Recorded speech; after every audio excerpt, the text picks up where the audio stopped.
in Democratic candidate for Florida governor, former Congressman David Jolly. Congressman, thank you for joining us. The thing this morning.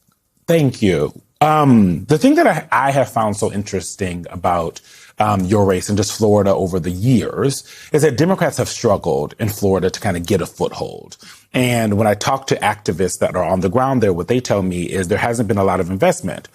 But then you, as a former Republican, someone who has that bona fides, that you running as a Democrat in a state that's pretty ruby red at this point, it feels like, according to the folks I talk to, like a different opportunity than they're used to win in Florida. What are you hearing when you're on the ground? That if the election were tonight, Florida would elect a Democratic governor. And I mean that not as an aspirational candidate. Look, each of you know this. The cycle is what presents the opportunity, and voters are screaming for change right now. And so the question is, can any candidate, Democrat, Independent, or Republican, assure voters that they understand the basic economic needs of people's walk of life, housing, healthcare, and education? We say affordability crisis, but what does that really mean? The three pillars are usually in someone's life. It shifts during their generations: housing, healthcare, and education. And so voters are looking at Republicans who have controlled Tallahassee for 30 years. They're looking at Republicans in Washington saying, hey, this isn't working for me. And so they're asking for change. Sure, I'm a former Republican. I spent 5 years as an independent. I say I'm a proud Florida Democrat, not a reluctant one. And so maybe I can speak the language of people regardless of party registration. Look, I put in the work over 18 months, over 300 town halls from deep red to deep blue to purple. We're going places some Democrats haven't. But this is the moment, Eugene. Voters would elect a Democratic governor tonight in Florida.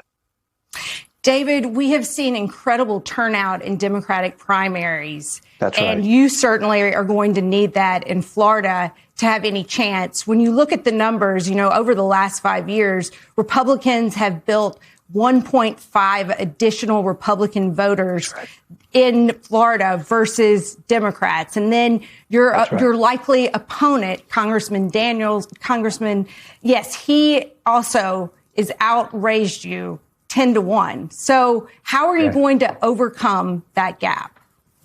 Yeah, I love this question, Elise. Byron Donalds has spent over $50 million and his numbers are getting worse.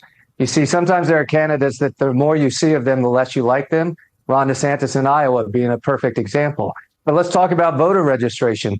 The night that Mar-a-Lago elected a Democratic state representative was the same night that red Tampa, Hillsborough County, I should say, elected a state senator who was a Democrat. In both of those races, more Republicans voted than Democrats. Listen, voter registration doesn't matter this cycle. A lot of cycles it does. You're right. We may not be able to do this every cycle. But the theme this cycle is you don't have to be a Democrat to vote for a Democrat. So my job is to amplify Democratic values. The economy should work for everybody. Economic growth is good, but it needs to grow for everybody. Government can do its part. Sure, we should sit second chair to the private sector, but housing, healthcare, education, the environment, public safety. And the third value is that everyone's rights should be protected and their dignity respected, regardless of the color of your skin, where you're born, who you love, or who you worship. Democratic values, but bigger than our party. So independents and Republicans in a moment of change are saying, wait, I need to do something differently. Can I trust a Democrat to lead? If we're just asking that the platform is the economy should work, government can do a little better, and everyone's rights should be protected, and government should stay out of your life, look, voters are voting for Democrats, regardless of voter registration this cycle. I do, Congressman, want to play some sound from the voters themselves who also are skeptical of the idea that a Democrat can win. Let's listen to them quickly. This is the first time in a long time we've seen a Democratic candidate who actually just maybe could win in November in David Jolly. Do you think that's possible in Florida? I do not. I really don't. I just think the state is conservative, with conservative values as a general matter anyway. I really think David Jolly is going to get it because of who his running mate is, but I do like some of the educational policies that Foster has going on. So you're kind of torn between the two. Do you think it's possible for Florida to have a Democratic governor? Probably right now, probably not. Just given the recent history. But again, anything's always possible.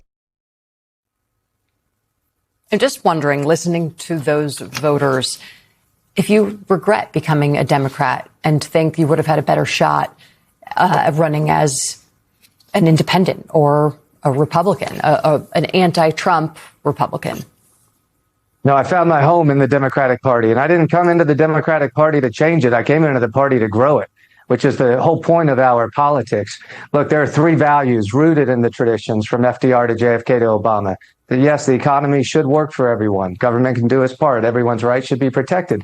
But I understand the voters' concerns. Look, it's been 30 years since we elected a Democrat, but we have never faced an affordability crisis like we're facing now. The visibility of outright corruption in Tallahassee and in Washington, the exhaustion of the culture wars. And Jackie, I think part of what is different in this race is, one, I embrace my change, right? A lot of people reflexively say, oh, jolly change. Yeah, I did. That's the strength of my candidacy, is that I grew as I served. And as the Republicans drifted rightward, I tried to stay somewhere in the center, and some of my policies moved a little left of center. But I also have policies. I want a 10-year renaissance in public education to lead the world.